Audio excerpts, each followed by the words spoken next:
নির্দেরচর। আমি এখন দাঁড়িয়ে রয়েছি নির্দেরচরে। বরগুনা জেলার তালতলী উপজেলার থেকে মাত্র 13 কিলোমিটার পশ্চিম দিকেই রয়েছে নিদ্রারচর বা শুভ সন্ধ্যা সমুদ্র সৈকত সহ এখানে আরো কয়েকটি টুরিস্ট স্পট রয়েছে। এইসব টুরিস্ট স্পটগুলোতে আপনারা কিভাবে আসবেন তার বিস্তারিত তথ্য আমার এই ভিডিওর মাধ্যমে পেয়ে যাবেন। দেখতে থাকুন আমার এই ভিডিওটি। কুয়াকাটা 0 কিলোমিটার থেকে মাত্র 4 কিলোমিটার পূর্ব দিকে আসার পরেই পেয়ে যায় একটি ব্রিজ, আর এটির নাম হচ্ছে মহিপুর আলিপুর সেতু। এই ব্রিজটি পার হতে আমাদের মোটর সাইকেলে মাত্র 10 টাকা দিতে হয়েছে। মহিপুর আলিপুর সেতু পার হয়ে আমরা আবার দ্রুত গতিতে ছুটে চলছি। চলতে চলতে আরো 11 কিলোমিটার পূর্ব দিকে আসি, আর এখানেও আরো একটি ব্রিজ পেয়ে যাই। এটির নাম হচ্ছে সোনাতলা ব্রিজ। এরপর আমরা আবার দ্রুত গতিতে ছুটে চলছি। চলতে চলতে প্রায় 24 কিলোমিটার পথ অতিক্রম করে আসার পরে আরো একটি ব্রিজ পেয়ে যাই, আর এটার নাম হচ্ছে আন্দারমানিক ব্রিজ। কুয়াকাটা 0 কিলোমিটার থেকে 24 কিলোমিটার পথ আসতে আমাদেরকে 3টি ব্রিজ পার হতে হয়েছে, আর প্রত্যেকটি ব্রিজেই আমাদের 10 টাকা করে টোল দিতে হয়েছে। আন্দারমানিক সেতু পার হয়ে 2 কিলোমিটার পূর্ব দিকে আসতেই দেখতে পাচ্ছি পায়রা বন্দর, যা পায়রা ফলক রয়েছে এই মেইন সড়কের হাতের ডান পাশের সড়কটি দিয়ে আমরা সামনের দিকে ছুটে চলছি। আর চলতে চলতে দেখতে পাচ্ছি এটি একটি 4 লেনের মহাসড়ক, আর এই পায়রা ফলক থেকে আমাদেরকে সামনে আরো 5 কিলোমিটার পথ অতিক্রম করতে হবে প্রধান ফটক পাওয়ার জন্য। আমি এখন রয়েছি পায়রা বন্দরে। এই মনোগ্রামটা রয়েছে এখানে, নঙ্গরের একটি মনোগ্রাম রয়েছে। কুয়াকাটা পটুয়াখালী সড়কের মাঝপথেই পাওয়া যায়। এটি হচ্ছে 3য় সমুদ্র বন্দর, বাংলাদেশের গভীর সমুদ্র বন্দর হিসেবে খ্যাত। পায়রা বন্দরের প্রধান ফটকের সামনে দাঁড়িয়ে কয়েকটি ছবি তুলে নিলাম, এরপরে আবার চলে যাচ্ছি। আর এর ভিতরে প্রবেশ করা যায় যদি স্পেশাল কোনো পাস থাকে। এই পায়রা বন্দরের গেট থেকে একটু সামনে এগিয়ে গেলেই পাওয়া যায় থার্মাল প্লান্ট বা কয়লা ভিত্তিক বিদ্যুৎ কেন্দ্র। এটিও পটুয়াখালী কুয়াকাটা মহাসড়ক থেকে প্রায় 5 কিলোমিটার ভিতরে যেতে হবে, তাই আমরা এই 4 লেনের সড়কটি ধরে খুবই দ্রুত গতিতে ছুটে চলছি। প্রায় 5 কিলোমিটার আসার পরে দূর থেকে দেখতে পাচ্ছি কয়লা ভিত্তিক বিদ্যুৎ কেন্দ্রটি। তবে ভিডিও এবং ছবি করা নিষেধ রয়েছে, যা সিকিউরিটির কাছ থেকে জানতে পারি, তাই ভিডিও এবং ছবি তুলতে পারিনি। তাই সময় বেশি অপচয় না করে আবার এই 4 লেনের সড়ক ধরে পটুয়াখালী কুয়াকাটা মহাসড়কের কাছে চলে আসি। এই মেইন সড়ক ধরে আরো 11 কিলোমিটার পূর্ব দিকে অতিক্রম করি। এরপর চলে আসি মানিকজুরি বাজারের কাছে, আর আমরা যাব তালতলী। তাই তালতলী হচ্ছে হাতের বাম দিকে। আর আপনারা যারা পাবলিক ট্রান্সপোর্টে যাতায়াত করবেন তারা এখান থেকে সিএনজি করে সরাসরি চলে যেতে পারবেন তালতলী বাজারে। এই মানিকজুরি বাজার থেকে তালতলী বাজার পর্যন্ত 25 কিলোমিটার দূরত্ব।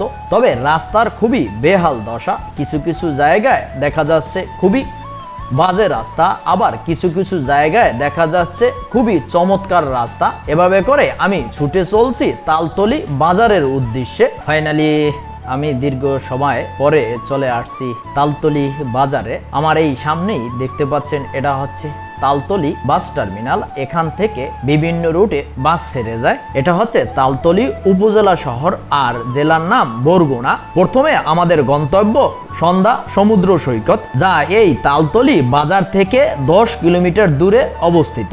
তালতলী বাজার থেকে ব্রিজ পার হয়ে আমরা সামনের দিকে ডান পাশের সড়কটি দিয়ে ছুটে চলছি। 3 থেকে 4 কিলোমিটার পথ অতিক্রম করার পরেই দেখতে পাচ্ছি একটি থার্মাল পাওয়ার প্লান্ট বা কয়লা ভিত্তিক বিদ্যুৎ কেন্দ্র।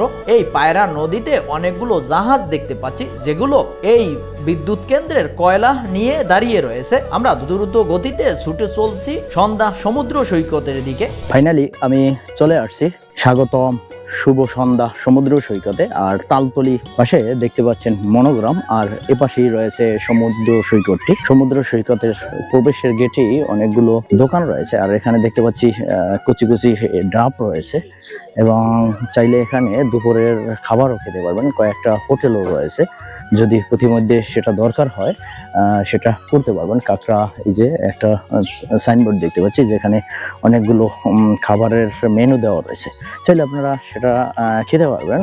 আর এই সামনে একটি বাগানের মতো দেখতে পাচ্ছি, এরপরেই মূলত হচ্ছে সন্ধ্যা সমুদ্র সৈকতটি। আর এখন দুপুরবেলা, তাই আমরা এখানে লাঞ্চ করব। এখানে লাঞ্চেরও ব্যবস্থা করছে ওরা, তাই আমরা এখানে একটু লাঞ্চ করব। এখানে একটা দোকান রয়েছে যেখানে মোরগ পোলাও এবং ডিম পোলাও এর ব্যবস্থা করেছে ওরা। মোরগ পোলাও 150 টাকা এবং ডিম পোলাও মাত্র 70 টাকার বিনিময়ে আমরা খেতে পারবো। আমরা মোরগ পোলাও খাবো আর আপনাদেরকে একটু দেখানোর চেষ্টা করবো। চলো, ঘরোয়া পরিবেশে এই ভাই নিজে হোটেল পরিচালনা করে এবং মোরগ পোলাও এবং ডিম পোলাও এর ব্যবস্থা করেছে। আমরা এখান থেকে মোরগ পোলাও খাবো। এখান থেকে দেখি ভাই, আপনার এটা পোলাও আর ডিম, আর এই পাশে মুরগিটা একটু দেখি। এই যে মুরগি এবং মুরগি পোলাও মাত্র 150 টাকা আর ডিম পোলাও মাত্র 70 টাকার বিনিময়ে তারা ঘরোয়া পরিবেশে এই যে এখানে বিয়ের মতো করে রেখেছে। আমরা খাবো এখানে। আমার ভাই খাচ্ছে এবং আমিও শুরু করব। এই আমাদের খাবার দিয়েছে মাত্র 150 টাকা। চলতি পথের খাবার, কিছু করার নেই, যা পেয়েছি তাই খেয়ে নেব। সন্ধ্যা সমুদ্র সৈকতে প্রবেশের মুখের দৃশ্য। মাত্র 300 টাকার বিনিময়ে দুপুরের খাবার শেষ করে ফেলছি। এরপর যাচ্ছি শুভ সন্ধ্যা সমুদ্র সৈকতের দিকে। যাওয়ার প্রবেশের মুখে এই পথটা যে কি যে ভালো লাগছে আমার কাছে, যা আমি ভাষায় প্রকাশ করতে পারবো না। যে কষ্ট করে এখানে এসেছি সার্থক হয়েছে। তাই আমি এই বাগানের ভিতর দিয়ে যেই পাকা সড়কটি রয়েছে একেবারে সি বিচের কাছে চলে আসি। আমি এখন রয়েছি সন্ধ্যা সমুদ্র সৈকতের পাশে। এটা পায়রা নদী, এর পরেই বঙ্গোপসাগর। পায়রা নদী এবং বঙ্গোপসাগরের মিলনস্থল হচ্ছে এই স্থানটি। আর এটা হচ্ছে সন্ধ্যা সমুদ্র সৈকত, যেটির অবস্থান বরগুনা জেলার তালতলী উপজেলা থেকে মাত্র 10 কিলোমিটার পশ্চিম দিকে, একেবারে বঙ্গোপসাগরের কোল ঘেঁষে। তবে এখানে দেখতে পাচ্ছি এই বন অঞ্চলগুলো এই পায়রা নদীর গর্ভে বিলীন হয়ে চলে যাচ্ছে। তবে সরকারের এটার জন্য সুদৃষ্টি দেওয়া উচিত, না হলে দেখা যায় যে এই যে বনাঞ্চল দেখা যাচ্ছে এগুলো নদীর গর্ভে বিলীন হয়ে যাবে। তাই সরকারের প্রতি আকুল আবেদন থাকবে যেন এই বনাঞ্চলগুলো রক্ষার জন্য এখানে ব্লকের ব্যবস্থা করে।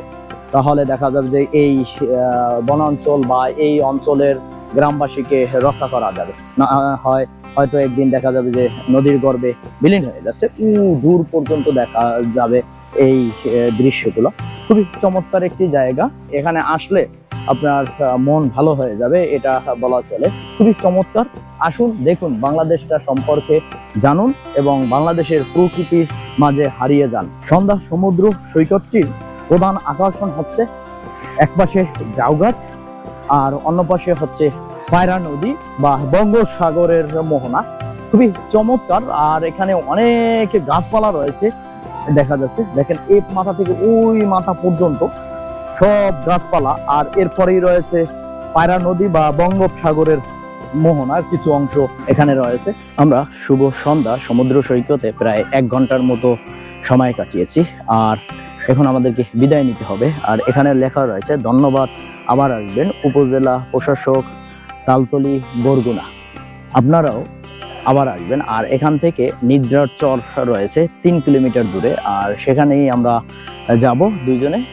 সেখান থেকে আরো একটি ইকো রিসোর্ট রয়েছে বা ইকো পার্ক রয়েছে, সেখানে যাব। তারপরে আমরা চলে যাব আমাদের নির্দিষ্ট গন্তব্যে। চলুন, আপনারা দেখতে থাকুন। শুভ সন্ধ্যা সমুদ্র সৈকত থেকে ছুটে চলছি নিদ্রার চর টুরিস্ট স্পটে। ফাইনালি আমিও চলে আসছি নিদ্রার চর। শুভ সন্ধ্যা সমুদ্র সৈকত থেকে মাত্র 3 কিলোমিটার দূরে, আর বরগুনা জেলার তালতলী উপজেলা থেকে মাত্র 13 কিলোমিটার দূরেই রয়েছে এই নিদ্রার চর। আর এখানের জায়গাটা একটি ইউনিক জায়গা। দেখেন, এখানের অনেকগুলো গাছ রয়েছে এবং ভিতরে ফাঁকা ফাঁকা রয়েছে। দেখা যায় যে মাটি কেটে নিয়েছে মনে হচ্ছে এরকম, তবে আসলে মাটি কেটে নয়, এভাবেই প্রকৃতি ভাবে রয়েছে। পরন্তু বিকেলবেলা এবং সকালে খুবই মনোরম দৃশ্য এখানে পাওয়া যায়। এই যে এখন বিকেলবেলা অসংখ্য দর্শনার্থী রয়েছে, প্রতিদিনই এরকম অসংখ্য দর্শনার্থী এই পর্যটক স্থানে আসে ঘোরার জন্য। এই যে দেখেন অনেক পর্যটক আসছে আজকে ঈদের চতুর্থ দিন। আমি দীর্ঘদিন এখানে নাম শুনেছি নির্ঝর চর। আজকে 25শে মার্চ আমার দেখার সৌভাগ্য হয়েছে। এই নির্ঝর চরে প্রায় 1 থেকে 1.5 ঘন্টার মতো আমি সময় দিয়েছি। তবে খুবই চমৎকার জায়গা, এখানে সারাদিন কাটানোর মতো জায়গা। এই নিদ্রার চরের বৈশিষ্ট্য হচ্ছে এখানে অনেকগুলো কেওড়া গাছ রয়েছে, যার উচ্চতা 5 থেকে 7 ফিট। কেওড়া গাছে বেশি পাতা নেই, দেখতে খুবই চমৎকার দেখাচ্ছে। আর এই কেওড়া গাছে অনেকগুলো শ্বাসমূল রয়েছে, আর ফাঁকে ফাঁকে অনেক জায়গায় গর্ত গর্ত হয়ে রয়েছে। বর্ষার সময় এই অঞ্চলটা পানিতে তলিয়ে যায়, তখনের দৃশ্যটা আরো চমৎকার দেখায়। আমি আনন্দে আপ্লুত হয়ে গেছি, তাই এই ফাঁকে ফাঁকে একটু মোটর সাইকেলটা চালিয়ে নিয়েছি। খুবই আনন্দ লাগছে, যেতে আর মন চাচ্ছে না, কিন্তু সময় যে বড় নিষ্ঠুর, তাই যেতে হবে। আমি আরো একটি স্পটে যাব, এখানে একটি ইকো পার্ক রয়েছে, এই ইকো পার্কে যাব, যার কারণে এখানে আর বেশি সময় দিতে পারছি না। চলুন পরে যে স্পটটি যাই সেটিরও বিস্তারিত তথ্য তুলে ধরার চেষ্টা করবো আপনাদের সাথে। শেষবারের মতো নিদ্রার চরের অপরূপ দৃশ্যটি আরো একবার উপভোগ করে নিচ্ছি, আর ধীরে ধীরে মোটরসাইকেল চালিয়ে উপরের দিকে উঠতেছি। উঠলেই কিছুটা পথ কাঁচা রাস্তা, তারপরে পাকা সড়ক ধরে ছুটে চলছি ট্যাংরাগিরি ইকো পার্কের দিকে। এখান থেকে ইকো পার্কটির দূরত্ব মাত্র 4 কিলোমিটার। দেখতে দেখতে চলে আসি ট্যাংরাগিরি ইকো পার্কের প্রবেশের মুখে, আর এখানে বড় একটি সাইনবোর্ড দেখতে পাচ্ছি। এর পাশেই একটি টোল ঘর রয়েছে, যেখান থেকে এই বনে ঢোকার জন্য বিভিন্ন প্রকারের টোল নিয়ে থাকে। তবে দুঃখের বিষয়, এটা সকাল 8টা থেকে 5টা পর্যন্ত খোলা থাকে, এরপরে বন্ধ করে দেয়। এখানে একটি তালিকা টানানো রয়েছে, এই তালিকা অনুযায়ী আপনাদেরকে টিকিট খরচ বহন করতে হবে। আমরা 5টার সময় এখানে এসে পৌঁছাই, যার কারণে ভিতরে আর প্রবেশ করতে পারিনি। মনে হতাশা নিয়েই ফিরে যেতে হচ্ছে আমাদেরকে। আমি যেই পথ ধরে ট্যাংরাগিরি ইকো পার্কের সামনে এসেছি, একই পথ ধরে মানিকঝুরি বাজার পর্যন্ত চলে আসি। মানিকঝুরি বাজারের এখানে আসতে আসতে অলরেডি সন্ধ্যা হয়ে গেছে, আর হাতের বাম দিকে হচ্ছে পটুয়াখালী। তাই আমি আমার গ্রামের বাড়ি বাউফলে আসার জন্য এ পথেই চলতে শুরু করি। এবার বিদায় নেব। বিদায় বেলা আপনাদের কাছে একটি রিকোয়েস্ট, আমার ভিডিওটির মাধ্যমে যদি আপনারা কোনোভাবে উপকৃত হয়ে থাকেন, তাহলে আমার চ্যানেলটি সাবস্ক্রাইব করবেন, পাশে থাকা বেল আইকনটি প্রেস করবেন।